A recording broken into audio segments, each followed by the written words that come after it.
യേശുക്രിസ്തുവിന്റെ അപ്പസ്തോലന്മാരുടെ മരണം എപ്രകാരമായിരുന്നു? യേശുക്രിസ്തുവിന്റെ സ്വർഗാരോഹണത്തിനു ശേഷം അവിടുത്തെ ശിഷ്യന്മാർ ലോകം മുഴുവനും പോയി സുവിശേഷം പ്രസംഗിച്ചു. യേശുക്രിസ്തു സത്യദൈവമാണെന്ന് ധൈര്യപൂർവ്വം പ്രഘോഷിച്ച അവിടുത്തെ അപ്പസ്തോലന്മാർ എപ്രകാരമാണ് മരിച്ചത്? വിശുദ്ധ പത്രോസ് യേശുക്രിസ്തുവിനെ ധൈര്യപൂർവ്വം പ്രഘോഷിച്ചതിന്റെ പേരിൽ AD 64 നീറോ ചക്രവർത്തിയാണ് പത്രോസിനെ കുരിശിൽ തറച്ചു കൊല്ലുവാൻ ഉത്തരവിട്ടത്. എന്നാൽ തന്റെ ഗുരുവിന് സമാനമായ മരണം ഏറ്റുവാങ്ങുവാൻ താൻ യോഗ്യനല്ല എന്ന് അദ്ദേഹത്തെ ക്രൂശിക്കാൻ കൊണ്ടുപോയവരോട് പറഞ്ഞപ്പോൾ അപ്പസ്തോല പ്രമുഖനായ പത്രോസിനെ തലകീഴായി കുരിശിൽ തറച്ചു കൊല്ലുകയായിരുന്നു. വിശുദ്ധ അന്ത്രയോസ് മനുഷ്യനെ കൊന്നു തിന്നുന്നവരുടെ ഇടയിൽ പോലും പോയി സുവിശേഷം പ്രഘോഷിച്ച അന്ത്രയോസ് ലിഹ AD 60 ഗ്രീക്ക് നഗരമായ പാട്രാസിൽ വച്ച് തന്റെ സഹോദരനായ പത്രോസിനെ പോലെ കുരിശുമരണം വഹിക്കുകയായിരുന്നു. അദ്ദേഹവും യേശുവിന് സമാനമായ മരണത്തിന് താൻ അർഹനല്ലെന്ന് വിശ്വസിച്ചിരുന്നു. അതിനാൽ അദ്ദേഹത്തെ X ആകൃതിയിലുള്ള കുരിശിൽ ബന്ധിച്ച് കൊല്ലുകയായിരുന്നു. വിശുദ്ധ യാക്കോബ് യേശു ഏകരക്ഷകനാണ് എന്ന് പ്രഘോഷിച്ചതിന്റെ പേരിൽ യാക്കോബ് സ്ലിഹായെ കൊന്നുകളയുവാൻ ഹെറോദേസ് രാജാവ് ഉത്തരവിട്ടു.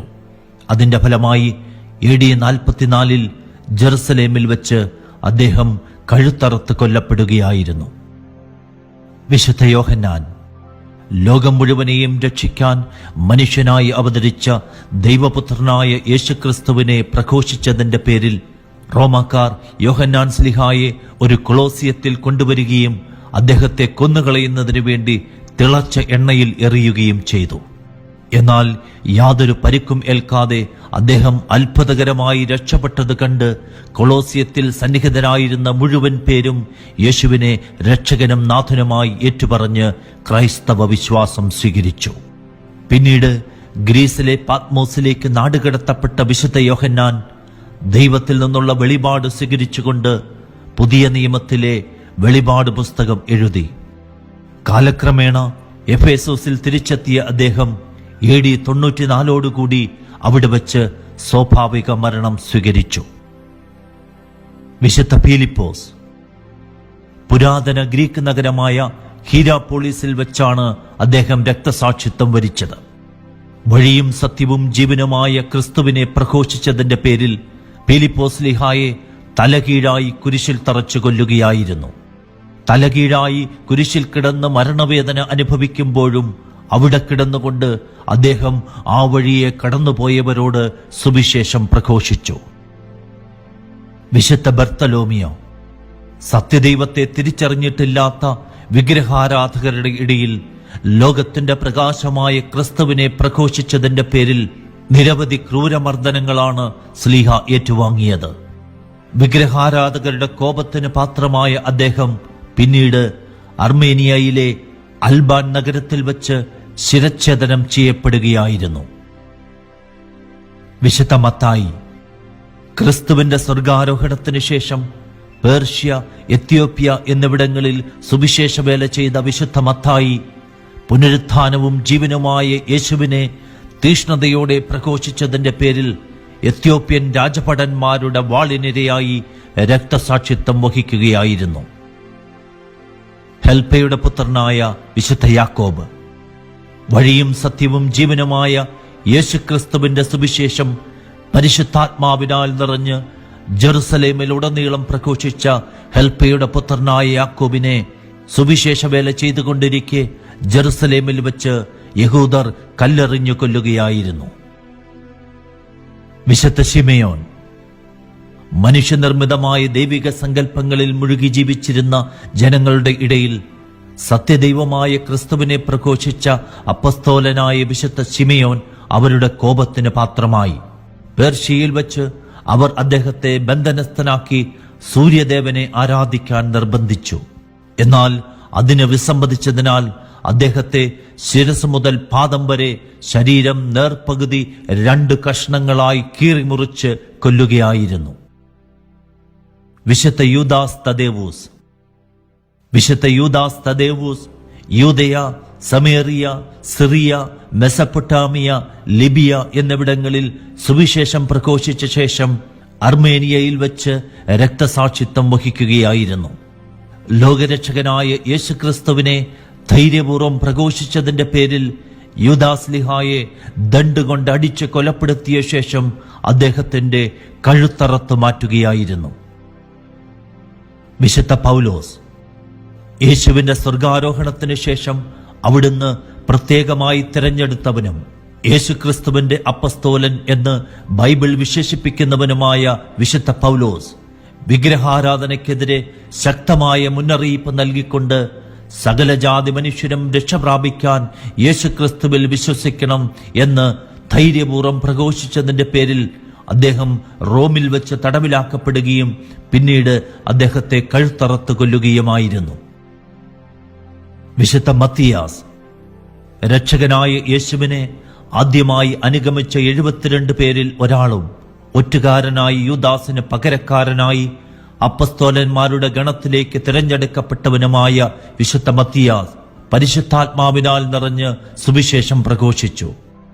നരഭോജികളുടെ ഇടയിൽ പോലും പോയി ക്രിസ്തുവിന്റെ സ്നേഹം പ്രഘോഷിച്ച അപ്പസ്തോലനെ കണ്ണുകൾ ചൂഴ്ന്നെടുത്ത് തടവിലാക്കുകയും പിന്നീട് അദ്ദേഹത്തെ കല്ലെറിഞ്ഞു കൊന്നതിനു ശേഷം ശിരച്ഛേദനം ചെയ്യുകയുമായിരുന്നു.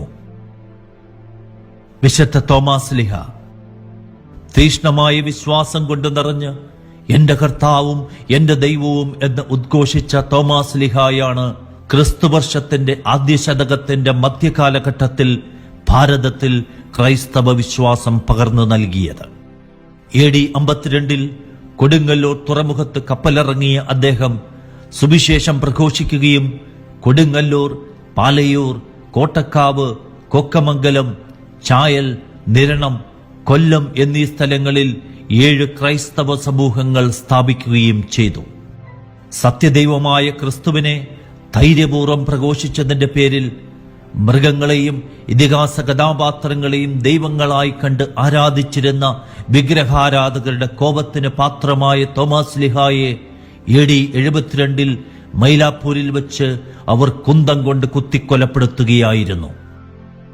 എന്തിനു വേണ്ടിയായിരുന്നു അപ്പസ്തോലന്മാർ ഇപ്രകാരം രക്തസാക്ഷികളായത്? യേശുക്രിസ്തുവിന്റെ സ്വർഗാരോഹണത്തിന് ശേഷം അപ്പസ്തോലന്മാർ സുവിശേഷം പ്രഘോഷിച്ചുകൊണ്ട് ലോകം മുഴുവൻ സഞ്ചരിച്ചപ്പോൾ അവർ ചെന്നെത്തിയ സ്ഥലങ്ങളിൽ നിരവധി വ്യത്യസ്തങ്ങളായ വിശ്വാസങ്ങൾ പിന്തുടർന്നു പോന്നവർ ജീവിച്ചിരുന്നു. മനുഷ്യന്റെ അജ്ഞത മൂലമാണ് അവർ വിഗ്രഹങ്ങളെയും പ്രകൃതി ശക്തികളെയും മൃഗങ്ങളെയും ഇതിഹാസ കഥാപാത്രങ്ങളെയും ദൈവമായി ആരാധിച്ചിരുന്നത്. എന്നാൽ മനുഷ്യനെ സ്വയം വെളിപ്പെടുത്തുവാൻ സാക്ഷാൽ ദൈവം തന്നെ മനുഷ്യനായി അവതരിച്ചവനാണ് യേശുക്രിസ്തു എന്നും ഇനി മുതൽ എല്ലാ മനുഷ്യരും യേശുക്രിസ്തുവിൽ വിശ്വസിക്കണമെന്നും അവർ ലോകത്തോട് വിളിച്ചു പറഞ്ഞു. ഈ സത്യം കലർപ്പില്ലാതെ ധൈര്യപൂർവ്വം പ്രഘോഷിച്ചതുകൊണ്ടാണ് അവർക്ക് ക്രൂരമായ പീഡനങ്ങളും അതോടൊപ്പം മരണവും ഏറ്റുവാങ്ങേണ്ടി വന്നത്. എല്ലാ മതങ്ങളും ഒന്നുപോലെയായിരുന്നുവെങ്കിൽ അപ്പസ്തോല പ്രമുഖനായ പത്രോസിനും ഫിലിപ്പോസ്ലിഹായിക്കും തലകീഴായി കുരിശിൽ തറയ്ക്കപ്പെട്ട് മരിക്കേണ്ടി വരികയില്ലായിരുന്നു. എല്ലാ മതങ്ങളിലൂടെയും ദൈവത്തെ കണ്ടെത്താമെങ്കിൽ അന്ത്രയോസ്ലിഹായിക്ക് എക്സ് ആകൃതിയിലുള്ള കുരിശിൽ ബന്ധിക്കപ്പെട്ട് മരിക്കേണ്ടി വരികയില്ലായിരുന്നു. എല്ലാ മതങ്ങളിലൂടെയും രക്ഷ പ്രാപിക്കാമെങ്കിൽ വിശുദ്ധ ബർത്തലോമിയായും പൗലോസ്ലിഹായും യാക്കോബുസ്ലിഹായും കഴുത്തറക്കപ്പെട്ട് മരിക്കേണ്ടി വരികയില്ലായിരുന്നു. എല്ലാ വിശ്വാസങ്ങളും മനുഷ്യനെ സത്യത്തിലേക്ക് നയിക്കുമെങ്കിൽ യോഹന്നാൻ സ്ലിഹായിക്ക് തന്റെ ശരീരം തിളച്ച എണ്ണയിലേക്ക് എറിയപ്പെടാൻ വിട്ടുകൊടുക്കേണ്ടി വരികയില്ലായിരുന്നു. എല്ലാ മതങ്ങളും പഠിപ്പിക്കുന്നത് ദൈവനിവേശിതമാണെങ്കിൽ സുവിശേഷ ഗ്രന്ഥം രചിച്ച വിശുദ്ധ മത്തായി സ്ലിഹായിക്ക് വാളിനിരയായി രക്തസാക്ഷിത്വം വഹിക്കേണ്ടി വരികയില്ലായിരുന്നു. എല്ലാ വിശ്വാസങ്ങളിലൂടെയും നിത്യജീവൻ പ്രാപിക്കാമെങ്കിൽ വിശുദ്ധ യൂദാസ്ലിഹായിക്ക് ദണ്ടുകൊണ്ട് അടിയേറ്റും യാക്കോബ് സ്ലിഹായിക്കും മത്തിയാസ്ലിഹായിക്കും കല്ലേറുകൊണ്ടും മരിക്കേണ്ടി വരികയില്ലായിരുന്നു. പ്രകൃതി ശക്തികളെല്ലാം ദൈവമായിരുന്നെങ്കിൽ ശിമയോൻ സ്ലിഹായിക്ക് ശിരസ് മുതൽ പാദം വരെ ശരീരം നേർപകുതി 2 കഷ്ണങ്ങളായി കീറിമുറിക്കപ്പെട്ട് മരിക്കേണ്ടി വരികയില്ലായിരുന്നു. അന്യദൈവങ്ങളെ ആരാധിക്കുന്ന വിഗ്രഹാരാധകരെല്ലാം സത്യദൈവത്തെ തന്നെയാണ് ആരാധിക്കുന്നതെങ്കിൽ വിശുദ്ധ തോമാസ് ലിഹായ്ക്ക് കുന്തത്താൽ കുത്തപ്പെട്ട് മരിക്കേണ്ടി വരികയില്ലായിരുന്നു. അതിനാൽ പ്രപഞ്ചത്തിലെ സകല മനുഷ്യരും ഈ മാറ്റമില്ലാത്ത സത്യം തിരിച്ചറിയട്ടെ. ഒരേ ഒരു ദൈവമേയുള്ളൂ, പിതാവും പുത്രനും പരിശുദ്ധാത്മാവുമായ ഏകദൈവം. ആകാശത്തിന് കീഴെ മനുഷ്യരുടെ ഇടയിൽ നമ്മുടെ രക്ഷയ്ക്കായി യേശുനാമമല്ലാതെ മറ്റൊരു നാമവും നൽകപ്പെട്ടിട്ടില്ല. അതിനാൽ കർത്താവായ യേശുക്രിസ്തുവിൽ വിശ്വസിക്കുക, നീയും നിന്റെ കുടുംബവും രക്ഷ പ്രാപിക്കും.